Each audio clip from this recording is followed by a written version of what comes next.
Welcome to the Information Security Forum podcast.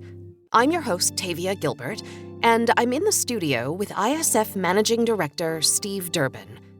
Today, we're talking about the roles of the CISO and CEO around cybersecurity, how cybersecurity can enable growth and innovation within an organization, creating a top-down culture of cyber resilience, and more.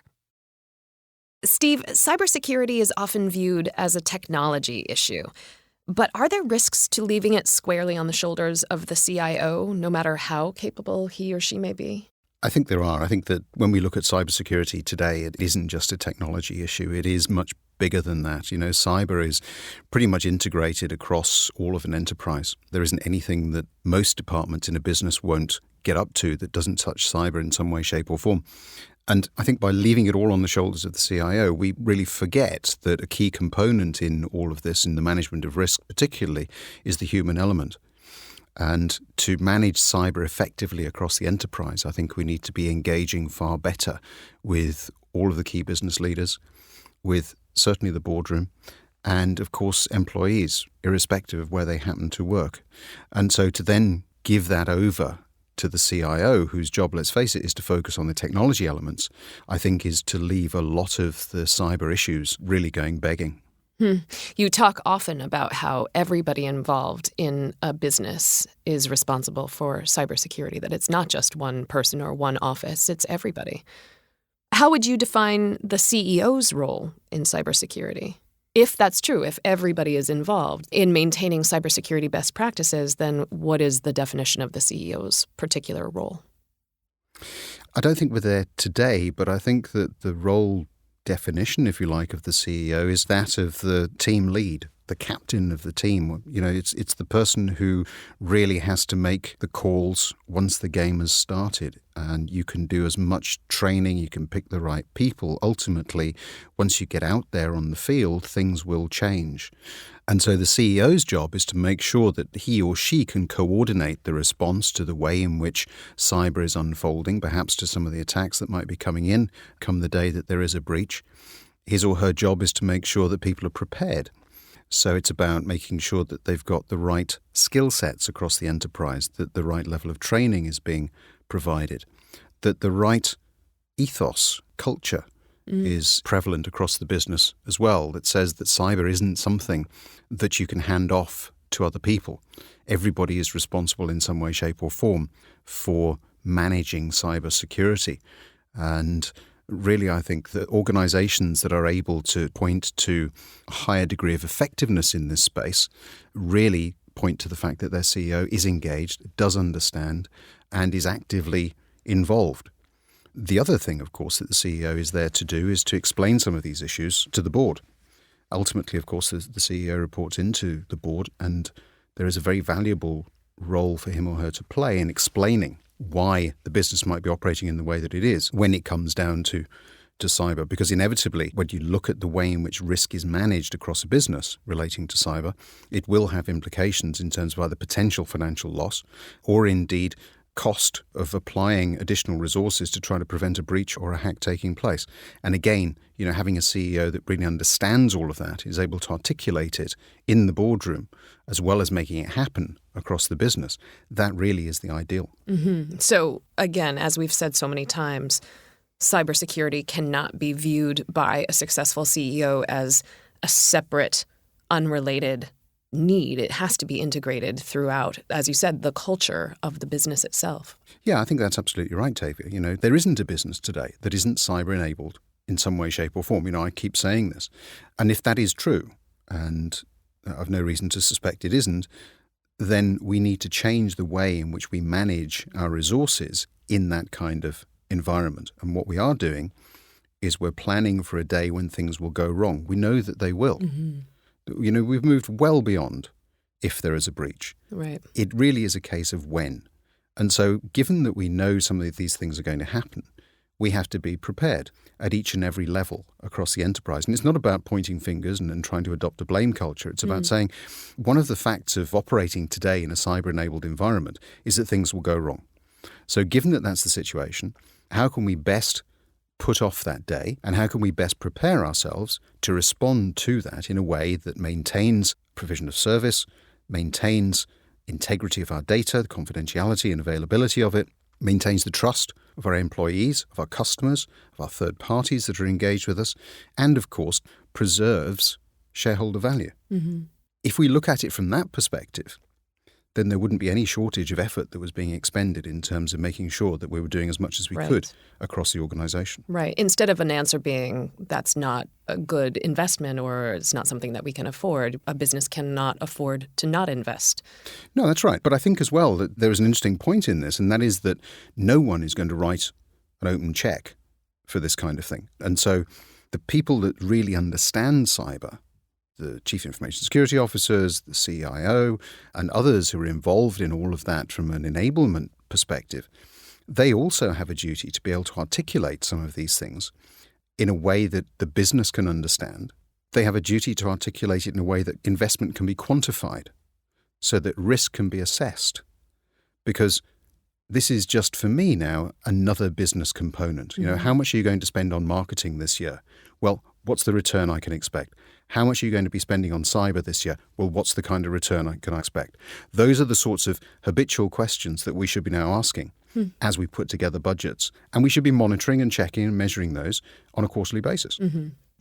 You've called cybersecurity a growth enabler.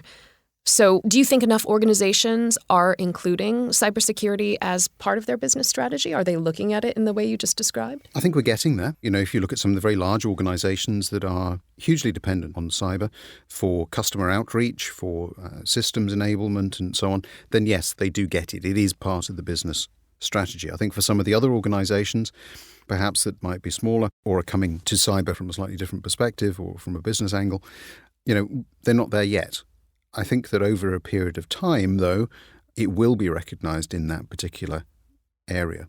So is there first mover advantage? I would say yes. I think we've moved beyond the days now when cyber, you know, a good cybersecurity posture wasn't a competitive advantage. I think it is now. I think that we've moved to that point. And I think that we're starting to see that in terms of some of the way in which organisations are bringing new product to market, are really talking about the way in which they protect data. Mm-hmm. What are some of the less apparent impacts of security breach beyond the impact on the brand or the operations in the short term, on a culture of innovation, optimism for new initiatives, et cetera? I think there is always a concern, a fear, call it what you will, that a breach may cause an organisation to reassess whether or not it ought to have been doing something. Now, on the one hand, that's a good thing. Mm-hmm. But I think that we also need to be coming at this from the standpoint that says, if there is a degree of inevitability, what are the things that we absolutely have to do to get ourselves back up and running, to really be able to look, I think, our employees, our shareholders, our customers in the eye and say, you know, we did all that was reasonably possible, whilst also making sure that we could continue to innovate and to drive forward and to deliver across the business strategy. That is challenging because we're all human and there is a natural reaction. If you put your hand into a flame and it gets burnt, you probably won't do it again. Mm-hmm. We shouldn't be viewing a cyber breach in the same way. We should be learning from what has happened there, but we also have to recognise that it shouldn't prevent us from pushing forward. And I think there is a concern or a danger that, you know, it might slow down innovation in certain areas of an organisation. But what we also have to be aware of is that we can't recklessly introduce innovation without consideration for the cyber implications. Mm-hmm. We can no longer live in an environment where we can retrofit security because something has gone wrong. Mm-hmm. You know, the days when we could put code out there and use the user experience as a means of making it better no longer apply in the cyber environment. We have to get it as right as possible when it goes out there, and then we have to keep improving it, and we have to keep making sure that our defenses are solid. Does that stifle innovation? No, I don't think it does. I think it brings a different slant to innovation. But really, I look forward to the day when security is actually hardwired into some of the innovation that we're starting to see. And we've moved completely beyond this retrofitting of it when things go wrong. And are you seeing that? Do you feel that that is a sea change, that innovation and security are going hand in hand more often? I think that in certain areas, yes. I think that all too often, unfortunately, certainly if we look at it from the consumer standpoint, there is a reluctance on the part of the consumers, and I completely understand it, to pay more for security. Mm-hmm. Nobody goes into a mobile phone shop and says, give me the most secure device that's available. Mm-hmm. You will go in and you will say, I want the best camera, I want the best user experience, I want, whatever it might be. Security won't even figure on your top 10 list or top 20 list in most cases. And so therefore, if you're producing a consumer product, why would you introduce it? Because it will only increase the cost and could, in the worst case, of course, encourage people perhaps not to buy your product. So we still have to fight against that. But at the same time, I think that there is an increased realization of the responsibility of the manufacturer of a device, for instance, or indeed of a provider of a service, to ensure the integrity and the confidentiality of data that it is handling. Certainly if we're talking about personally identifiable information, then the General Data Protection Regulation and other regulations around the world, such as what we've got in California, for instance, over in the United States, has really cemented that. And I think those are some of the shifts that we're starting to see in different organizations that are providing product and service today. What are some of the top-down culture changes that you think need to be implemented in order to create what you've called a cyber-resilient culture? I think that cyber security, cyber best practice, cyber resilience, we can call it a number of different things. They all have to stem from the top of the organization. So if your chief executive refuses, for instance, to password protect his or her mobile phone, that really doesn't send the right message in terms of how important you view security across the enterprise. Mm-hmm. And it begins there. If you have senior departmental leaders who will step away from a desk in an open office, for instance, and leave screens alive, mm-hmm. It's no different from in the past when you used to leave papers lying around. Mm-hmm. And so I think that there is a culture of security that we need to embed across the enterprise that really says, there is a different way of doing things. We are concerned about how we protect information. We're concerned about how it is used. We think before we click on attachments. Mm-hmm. We think before we go and access different sites. But that requires you to know who to go to ask for advice. And so this continuous training component, I think, is also fundamental across an organization. It isn't a case of just sort of, doing it once and then leaving it, or maybe providing a refresher. So when I talk about cyber being integral in an organization, it is all of those components. It's the way in which, yes, our systems are developed with security in mind. It's the way in which our people behave in terms of accessing systems with security in mind. And it's about providing a coaching environment that really helps people to behave in the right kind of way. And then we have to look at what happens when things go wrong. And that's about continually improving as well and communicating those things so that everybody understands, because there will be a breach at some point in time and everybody will be affected by it. And so we need to understand what the right way of behaving might be. So just one final point of clarification. It's not just the CEO, although that's the top-down level that this culture is driven from, but it's also the CHRO, it's also the CIO. Do you feel that the CEO is the most important component, or is there an equal weight or that influence coming from one area more than another? I think cyber security is a team game, and every employee has a role to play in that team. Different people will be good at different elements, but ultimately we're all playing on the same side, or should be. And so we can't offload responsibility to one particular area. We can't offload, the responsibility for ensuring the integrity of data to the CISO, for instance. He or she has to have other people working with them who are able to do that, and they have to be assured that the end users too understand the importance of some of that information. So I think that all of this leads to quite a significant change in the way in which organizations operate, in terms of the way in which they communicate, and indeed the way in which they view cyber across the enterprise. But the short answer is that there is no one individual who is responsible across the organization. Everybody is.